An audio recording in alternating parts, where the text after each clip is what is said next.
So, this happened a few years ago when I went on a trip to a remote village in West Africa. I was there because a friend told me it was a beautiful place with mountains and rivers, and I wanted to see a new part of the world. After a long journey over bumpy roads, I arrived in this small village. It was simple but welcoming. The people were super friendly, smiling, waving, and calling out greetings. They seemed happy to have a guest. I didn't know much about their traditions, and I wasn't expecting anything too unusual.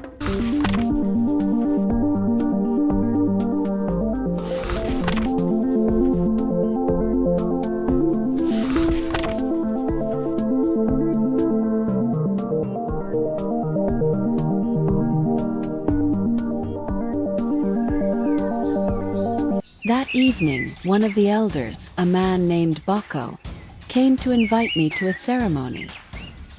He explained it was called the Night of Remembering, a kind of gathering to honor their ancestors. He said they do this once every few months, and it was a special time for the whole village. I agreed, curious to learn more about their customs. When the ceremony started, it was just before dusk. The villagers sat in a circle, and everyone was silent. Then a group of people, who I later found out were chosen specifically for this role, came to the middle of the circle with carved wooden masks. They weren't scary or anything, but each mask was different, with a unique design and colors. One by one, they each took turns telling a story.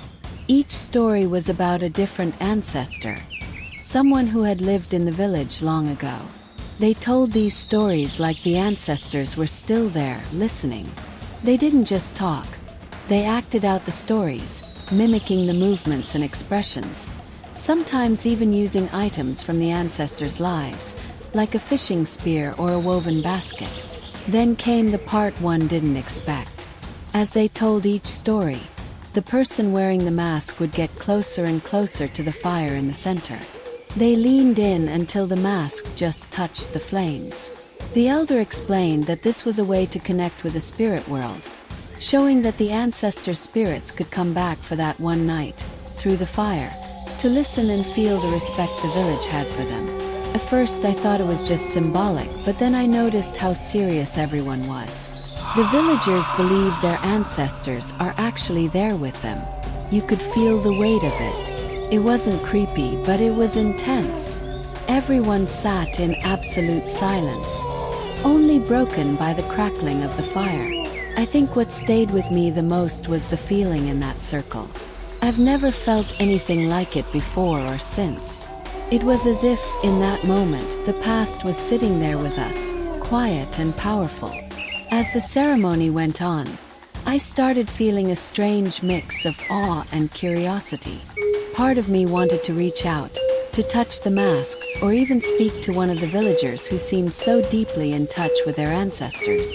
But I held back, afraid I might disturb something sacred. Then, something even stranger happened. After each story was told, the villagers took turns leaving small gifts around the fire. These weren't fancy items. They were things like a handful of herbs, a piece of fruit, a bead necklace, or a little carved figurine. Bako explained to me in a low voice that each offering was something the ancestor had loved when they were alive. Finally, one of the women, an older lady with a calm face and steady hands, came forward. She carried a small bowl of water and a bunch of leaves. She whispered something into the water, dipped the leaves in, and then walked around the circle, sprinkling a few drops on everyone's hands. When she reached me, she paused and looked me straight in the eye before sprinkling the water on my hands too.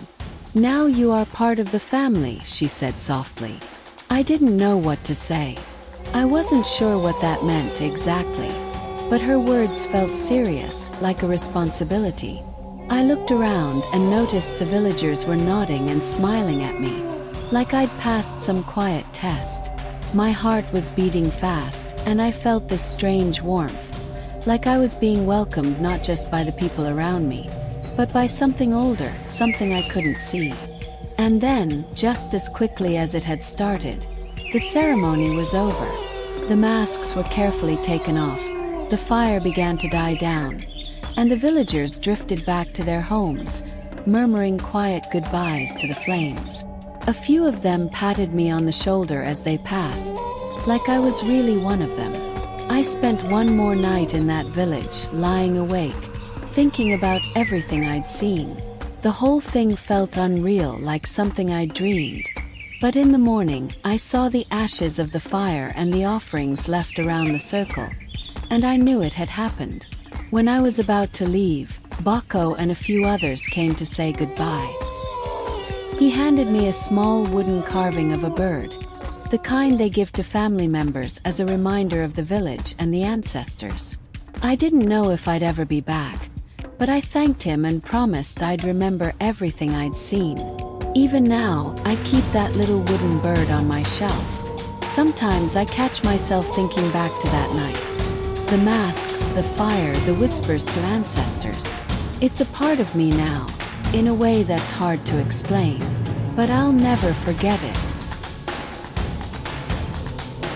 This video is brought to you by Storyverse and Innocent Michael. If you want to see more of this content, like and subscribe, and don't forget to share.